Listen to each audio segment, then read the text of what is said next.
তামাই বহুমুখী উচ্চ বিদ্যালয়ের বার্ষিক ক্রীড়া প্রতিযোগিতা ও পুরস্কার বিতরণ অনুষ্ঠিত। তথ্য ও ভিডিও চিত্রে সিরাজগঞ্জ প্রতিনিধি রেজাউল করিম। সিরাজগঞ্জের বেলকুচি উপজেলার ৩ নং ভাঙ্গাবাড়ি ইউনিয়ন ঐতিহ্যবাহী তামাই বহুমুখী উচ্চ বিদ্যালয়ের বার্ষিক ক্রীড়া প্রতিযোগিতা, কুচকাওয়াজ, নৃত্য পরিবেশন ও পুরস্কার বিতরণ অনুষ্ঠিত হয়েছে। অনুষ্ঠানের শুরুতে অতিথিদের ফুলের তোড়া দিয়ে বরণ করে ব্যাচ পরিয়ে দেন অত্র বিদ্যালয়ের ছাত্রছাত্রীরা। পরে কুরআন তেলাওয়াতের মাধ্যমে অনুষ্ঠানের কর্মসূচি শুরু হয়। উক্ত ক্রীড়া প্রতিযোগিতা অনুষ্ঠান বেলুন ফেস্টুন উড়িয়ে কর্মসূচি শুভ উদ্বোধন করেন অত্র অনুষ্ঠানের প্রধান অতিথি ঢাকা শিক্ষা বোর্ডের মাধ্যমিক ও উচ্চ মাধ্যমিক বিদ্যালয়ের পরিদর্শক প্রফেসর ডক্টর মোহাম্মদ মাসুদ রানা খান।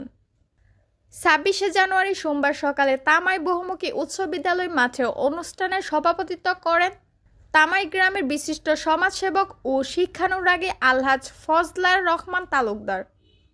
বিশেষ অতিথি হিসাবে উপস্থিত ছিলেন সিরাজগঞ্জ সরকারি কলেজের প্রফেসর মোহাম্মদ রফিকুল ইসলাম, বিশিষ্ট সমাজসেবক ও শিক্ষানুরাগী আলহাজ মোহাম্মদ শামসুল হক খান, সিরাজগঞ্জ সরকারি কলেজের প্রফেসর মোহাম্মদ জাহিদ হাসান দীপুল, বিশিষ্ট সমাজসেবক ও শিক্ষানুরাগী আলহাজ মোহাম্মদ রুহুল আমিন মন্টু, বিশিষ্ট সমাজসেবক আলহাজ মোহাম্মদ সুলাইমান হোসেন মোল্লা, আলহাজ আব্দুল আজিজ সরকার, আলহাজ আব্দুল মজিদ বাবলু ফকির, তামাই অগ্রণী সংসদ ক্লাবের সভাপতি মোহাম্মদ আবদুল্লাহ মোল্লা, ইউপি সদস্য মোহাম্মদ শাহ আলম মণ্ডল।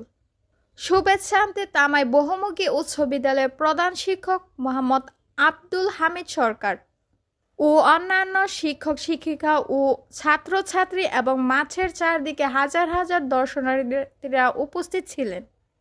খেলা শেষে বিজয়ী ছাত্রছাত্রীদের মাঝে পুরস্কার তুলে দেন প্রধান অতিথি প্রফেসর ডক্টর মোহাম্মদ মাসুদ রানা খান।